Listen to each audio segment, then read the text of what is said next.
اصل میں یہ جو لفظ غنا ہے نا، غنا، اس کا عربی میں معنی ہے بے پرواہ ہونا، کہ جس کو کسی چیز کی پرواہ نہ ہو، یعنی ہر وہ عمل جس سے اللہ ناراض ہو جائے اس کو ترک کر دے، چھوڑ دے۔ چنانچہ ایسے لوگ دیکھے ہیں کہ جن کے پاس مال ہے، دولت ہے، شہرت ہے، پیسہ ہے، سب کچھ ہے، لیکن اس کے باوجود وہ اس چکر میں ہوتے ہیں کہ اگر وہ لکھ پتی ہے تو کروڑ پتی بننے کی کوشش کرتا ہے، کروڑ پتی ہے تو ارب پتی بننے کی کوشش کرتا ہے، اگر ارب پتی ہے تو کروڑ پتی بننے کی کوشش کرتا ہے۔ اس کا مطلب یہ ہے کہ اور اس کے لیے حلال اور حرام کی پرواہ بھی نہیں کرتا، یہ غنی نہیں ہے، اس کے دل میں غنا کی صفت نہیں ہے۔ دوسری طرف ایک بندہ ایسا ہوتا ہے کہ جس کے پاس مختصر سی ضروریات کی چیزیں ہوتی ہے، تھوڑی سی چیزیں ہوتی ہے، دنیا اس کے پاس تھوڑی سی ہوتی ہے، لیکن نہ اس کو مزید کی ضرورت نہیں ہوتی،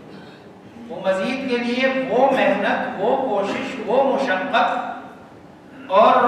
اس طریقے سے حلال و حرام کی تمیز کیے بغیر وہ مال کے حصول کی کوشش نہیں کرتا، جو دوسری طرف وہ مالدار، وہ پیسے والا وہ کر رہا ہوتا ہے۔ اور یہ جو جملہ میں نے کہا ہے یہ میں نے اپنی طرف سے نہیں کہا، یہ سرکار دو عالم صلی اللہ علیہ وسلم کا فرمان ہے۔ آپ صلی اللہ علیہ وسلم فرماتے ہیں کہ لیس الغنى عن کثرت العرض، عرض کہتے ہیں متاع کو، سامان، مالداری یہ نہیں ہے، غنا یہ نہیں ہے کہ آپ کے پاس دنیا کا ساز و سامان زیادہ ہو، آپ کے پاس دنیا زیادہ ہو، ولکن الغنى غنى النفس، بلکہ مالداری یہ ہے کہ آپ کا نفس مالدار ہو۔ اور نفس کی مالداری کے لیے جو رسول اللہ صلی اللہ علیہ وسلم نے جو ترتیب بتائی ہے کہ کس آدمی کا نفس غنی ہے، کس کا نفس غنی نہیں ہے، بتایا ہے کہ کسی اور کے ہاتھ میں کوئی چیز دیکھ کر اس کی طرف دل کا، نفس کا للچانا نہ، اس کا مطلب یہ ہے کہ آپ کے دل میں غنا ہے، مال ہے، دولت ہے، سب کچھ ہے، لیکن پھر بھی آپ کو اللہ تبارک و تعالیٰ نے جو آپ کو وسائل دیے ہیں، چاہے وہ کسی بھی صورت میں ہے، مثلا آپ کو ماں باپ دیے ہیں، یہ اللہ کی نعمت ہے، آپ کو اللہ تبارک و تعالیٰ نے اولاد کی نعمت سے نوازا، آپ کو مذکر اولاد دی ہے، مؤنث دی ہے، 1 دیے، 2 دیے، 3 دیے، 5 دیے، یہ اللہ کی نعمت ہے۔ آپ کی نوکری لگی ہوئی ہے، آپ کی نوکری میں آپ کی تنخواہ جتنی بھی ہے، یہ جو آپ کے پاس جو کچھ آیا ہے یہ اللہ کی طرف سے آیا ہے، وَرْضَ بِمَا قَسَمَ اللَّهُ لَكَ، اس پر راضی ہو جاؤ۔ کسی اور کے پاس کتنا ہے، اس کے پاس آپ سے زیادہ ہے، وہ اولاد میں آپ سے زیادہ ہے، وہ مال میں آپ سے زیادہ ہے، وہ طاقت میں آپ سے زیادہ ہے، وہ قوت میں آپ سے زیادہ ہے، اس کی طرف نہ دیکھو، جو آپ کے پاس ہے، جو اویلیبل ریسورسز ہے آپ کے پاس، اسی پر راضی ہو جاؤ۔ تکن اغنى الناس، آپ لوگوں میں سب سے غنی بن جاؤ گے۔ اور یہ غنا ہے کیا؟ یہ قناعت ہے، قناعت، کہ آپ قانع بن جائے، جو ملا کھانے کو، روکی سوکی مل جائے، اللہ کا شکر ادا کر کے پانی پی کے بس ہو جائے۔ چنانچہ حدیث میں ہے رسول اللہ صلی اللہ علیہ وسلم فرماتے ہیں کہ جو اللہ کی نعمتیں ہیں، من اصبح منکم آمنا فی سربه ومعافا فی جسده وعنده قوت یومه فکأنما حیزت له الدنیا،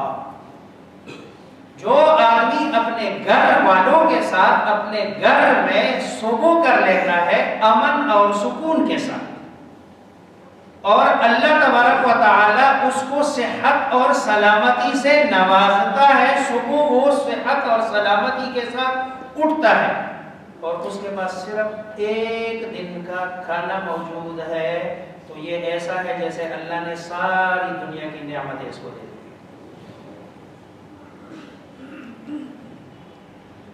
ورنہ تو معاشرے میں دیکھ لیں، پیسہ ہے، مال ہے، دولت ہے، امن نہیں ہے، چین نہیں ہے، سکون نہیں ہے، سارا دن، ساری رات اسی کاؤنٹ ڈاؤن میں لگ کر بینک بیلنس اتنا بڑھ جاتا ہے کہ بسا اوقات گننے میں نہیں آتا کہ بھئی ہے کتنا، لیکن جب دسترخوان پہ بیٹھتا ہے تو شوگر کی وجہ سے میٹھا نہیں کھا سکتا، بلڈ پریشر کی وجہ سے باربیکیو نہیں کھا سکتا، اور اتنی ساری بیماریاں اس کی جمع ہوتی ہے۔ دوسری طرف ایک بندہ ہے جس کے پاس مال نہیں ہے، دولت نہیں ہے، پیسہ نہیں ہے، اس کو صحت اللہ نے عطا کی ہے، وہ سوکھی روٹی کھا کر بھی اللہ کا شکر ادا کرتا ہے اور اس کے جسم کا صحیح حصہ بنتا ہے۔ اس لیے قناعت، یہ جو حدیث ہے جو میں نے پڑھی ہے، رسول اللہ صلی اللہ علیہ وسلم فرما رہے ہیں وَرْضَ بِمَا قَسَمَ اللَّهُ لَكَ، جو اللہ نے تیری مقدر میں لکھا ہے، جو تیرے لیے تقسیم کیا ہے، کیونکہ قرآن میں اللہ تبارک و تعالیٰ فرماتے ہیں نَحْنُ قَسَمْنَا بَيْنَهُمْ مَعِيشَتَهُمْ فِي الْحَيَاةِ الدُّنْيَا، یہ معیشت کی تقسیم یہ میرے اور آپ کے ہاتھ میں نہیں ہے، یہ اللہ تقسیم کر رہے ہیں۔ نَحْنُ قَسَمْنَا بَيْنَهُمْ مَعِيشَتَهُمْ، ہم ان کے معیشت کو ان کے بیچ تقسیم کرتے ہیں دنیاوی زندگی میں، گویا یہ اللہ کی تقسیم ہے، اور اللہ کی تقسیم پر راضی نہ ہونا گویا کہ اللہ کے فیصلے پر ناراض ہونا ہے۔ اگر تھوڑا سا اور بندہ گہرائی میں جائے، آپ کو کوئی دنیاوی عہدیدار، بڑا حاکم، حکمران، عدالت کوئی فیصلہ سنا دے اور آپ کہیں کہ میں تو اس پہ راضی، الٹا نہ لٹکا ہے۔ اب یہاں اللہ نے تقسیم کی ہے، اللہ کا فیصلہ ہے، اس لیے اللہ کے فیصلے پر راضی ہو، اور اس راضی ہونے کا ایک تو نقصان، اگر راضی بندہ نہیں ہوتا تو نقصان یہ اللہ ناراض ہوتے ہیں، اور راضی ہونے کا فائدہ کیا ہوگا؟ راضی ہونے کا فائدہ یہ ہوگا کہ آپ کو سکون ملے گا، آپ کو راحت نصیب ہوگی، آپ کبھی بھی بے سکونی، بے چینی کی زندگی نہیں گزاریں گے۔ ورنہ تو اگر آپ رب کی تقسیم پر راضی نہیں ہیں تو ہر وقت اس شش و پنج میں، اس بو مگو کی کیفیت میں رہیں گے کہ دیکھو میرے پاس تو گاڑی نہیں ہے، اس کے پاس گاڑی ہے، میرے پاس بنگلہ نہیں ہے، اس کے پاس تو بنگلہ ہے، میرے پاس بینک بیلنس نہیں ہے، اس کے پاس تو بینک بیلنس اتنا زیادہ، سارا دن ساری رات اسی میں گزار کر اپنے آپ کو بلڈ پریشر اور شوگر کا مریض بنا دیں گے۔ تو ظاہری نقصان بھی ہے، باطنی نقصان بھی ہے۔ اس لیے قناعت بہت بڑی صفت ہے اللہ تبارک و تعالی جس کو عطا کر دے۔ چنانچہ بشر بن الحارث ایک تابعی ہے، وہ فرماتے ہیں کہ یہ غنا کیا ہے جو حدیث میں ہے، رسول اللہ صلی اللہ علیہ وسلم نے فرمایا، وہ فرماتے ہیں الغنا هو القناعہ، کہ یہ غنا در حقیقت قناعت ہے، قناعت پسند، جتنا مل گیا اس پہ راضی ہے، خوش ہے، کھا رہا ہے، پی رہا ہے اور خوش ہو رہا ہے۔ اسی طرح ایک دوسرے تابعی ہے اوس بن حارثہ، وہ فرماتے ہیں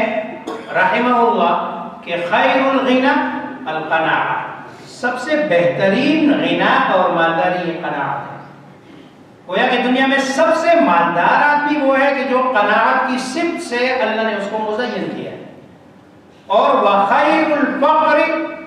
الزراعہ، اور سب سے بدترین فقر یہ ہے کہ جس میں بندہ آبوزاری کرتا رہے، لوگوں کے سامنے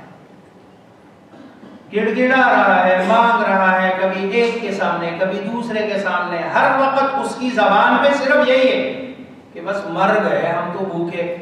باقی کچھ نہیں ملنا۔ یہ بدترین فقر ہے۔ اگر کسی فقر کے ساتھ بندے کو قناعت کی صفت مل جائے تو اللہ تبارک و تعالیٰ کے ہاں اس کو بہت بڑا درجہ ملتا ہے۔ چنانچہ قرآن کریم کی جو آیت میں نے پڑھی ہے، من عمل صالحا من ذکر او انثى وهو مؤمن، کہ جو بندہ اعمال صالحہ کرے،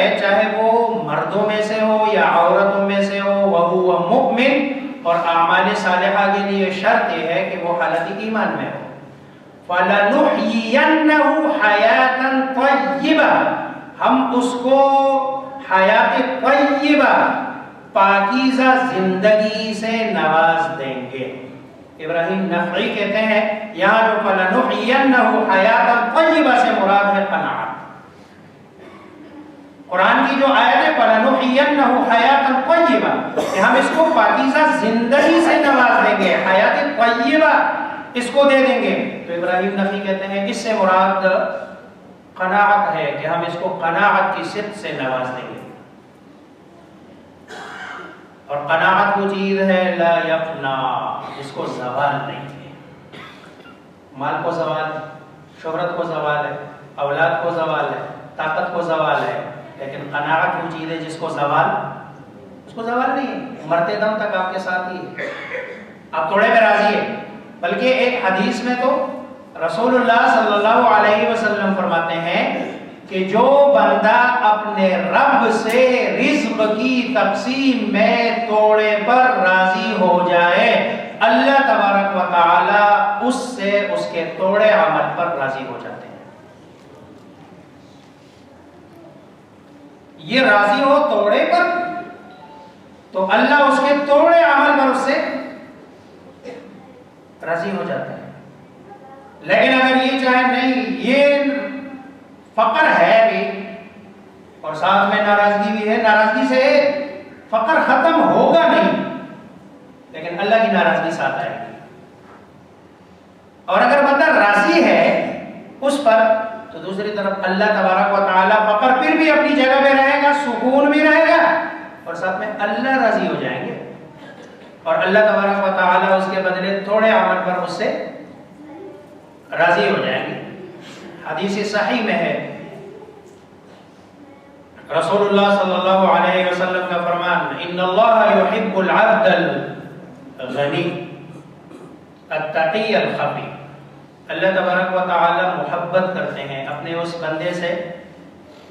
کہ جو دل کا غنی ہے، متقی ہے، پرہیزگار ہے. اور پرہیزگار بھی ایسا کہ الخفی لوگوں سے چھپا ہوا ہے، سٹیج کا بندہ نہیں ہے، لوگوں کی نظروں میں. وہ ایک دوسرے حدیث میں ہے رسول اللہ صلی اللہ علیہ وسلم کا فرمان کہ اگر کوئی آدمی دنیا میں یا آخرت میں یا دین میں کسی ایسی جگہ شہرت پر پہنچ جائے کہ لوگ اس کی طرف ہاتھوں سے اشارے کرتے ہیں کہ دیکھو وہ فلاں صاحب جا رہے ہیں، اس کا مطلب یہ ہے کہ یہ اس کی ہلاکت کی ابتدا ہو گئی، شروع ہو گئی. خفی وہ ہے کہ لا یشار الیہ بالاصابع، اگر وہ جا رہا ہے تو کسی کو کوئی پرواہ نہیں ہے، ہٹو بچوں ادھر ہو جاؤ ادھر ہو جاؤ، اس کی آوازیں نہیں آ رہی ہے. لا یشار الیہ بالاصابع، کوئی نہیں دیکھ رہا بھئی یہ کون جا رہا ہے. ٹھیک ہے عام لوگوں کی طرح ایک عام بندہ ہے، لیکن اللہ کے ہاں اس کے معاملہ اللہ اسے محبت کرتے ہیں، پیار کرتے ہیں. جو غنی ہے، دل کا غنی، جو اللہ نے دیا اسی پر راضی ہے. ایک اور روایت میں ہے رسول اللہ صلی اللہ علیہ وسلم کا فرمان قد افلح من اسلم، کامیاب ہوا وہ شخص کہ جو اسلام لے آئے. اسلام لینے کا مطلب یہ ہے کہ اس نے اپنی گردن اللہ کے سامنے جھکا دی ہے. اللہ جو آپ کا فرمان سر تسلیم خواہ. قد افلح من اسلم وَكَانَ رِزْقُهُ كَفَافًا، اور اس کو اللہ رزق اتنا دیتا ہے جتنا اس کی ضرورت ہے. اللہ اس کو رزق بقدر ضرورت دیتا ہے. وَقَنَّعَهُ اللَّهُ بِمَا آتَاهُ، اور اللہ نے جو اس کو دیا ہے اس پر قناعت اختیار کر لیتا ہے. قد افلح من اسلم، ایک شرط یہ ہے کہ وہ مسلمان ہو، اللہ کے احکامات کے سامنے اپنی گردن جھکا لے. نمبر 2 اس کا جو رزق ہے وَكَانَ رِزْقُهُ كَفَافًا، اس کا رزق ہے بقدر کفایت ہے. صبح کھایا شام کو کھایا، کوئی بینک بیلنس نہیں ہے، کوئی اس کی پراپرٹیاں نہیں ہیں. وَكَانَ رِزْقُهُ كَفَافًا، بقدر کفایت اس کا رزق ہے. اور جو اللہ نے دیا ہے وَقَنَّعَهُ اللَّهُ بِمَا آتَاهُ، جو اللہ نے دیا ہے اسی پر وہ قناعت کرتا ہے، اسی پر خوش ہے۔ قرآن میں اللہ تبارک و تعالیٰ فرماتے ہیں وَلَا تَمُدَّنَّ عَيْنَيْكَ إِلَىٰ مَا مَتَّعْنَا بِهِ أَزْوَاجًا مِّنْهُمْ زَهْرَةَ الْحَيَاةِ الدُّنْيَا لِنَفْتِنَهُمْ فِيهِ۔ یہ جن کو پیسہ دیا ہوا ہے، دنیا کی نعمتیں دی ہوئی ہے، یہ جو دنیا والے لوگ ہیں جن کے پاس کار ہے، کوٹیاں ہیں، بنگلے ہیں، پیسہ ہے، مال ہے، دولت ہے، شہرت ہے، وَلَا تَمُدَّنَّ عَيْنَيْكَ، آپ اپنی آنکھیں اٹھا کے ان کی طرف نہ دیکھا کریں۔